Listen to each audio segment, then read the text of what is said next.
Hello সবাই, আমি জঙ্গলের বাঘ। সবাই ভাবে আমি সারাদিন মাংস খাই, কিন্তু আসল কথা বলবো, আমি ডায়েটে আছি।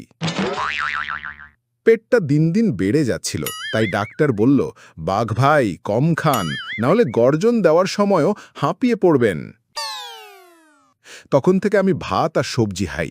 ভাবতে পারো, একদিন গাজর খেতে খেতে খরগোশ এসে বলে দিল, ও ভাই, আমার খাবার কেন চুরি করছো? আমি বললাম, না রে ভাই, আমি শুধু ডায়েট করছি। খরগোশ তো হাসতে হাসতে গড়িয়ে পড়ল। আরেকদিন ডায়েট চার্টে লেখা ছিল দুধ খাবো।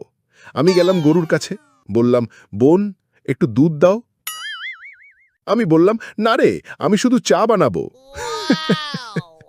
গরু তো দৌড় দিল, বলল, আমাকে খেয়ে ফেলবে না তো? আমি বললাম, না রে, আমি শুধু চা বানাবো। এই জন্যই এখন সবাই আমাকে ডাকে ডায়েট বাঘ। তবে সাবধান, আমার ডায়েট ভাঙলে এক কামড়েই সব শেষ।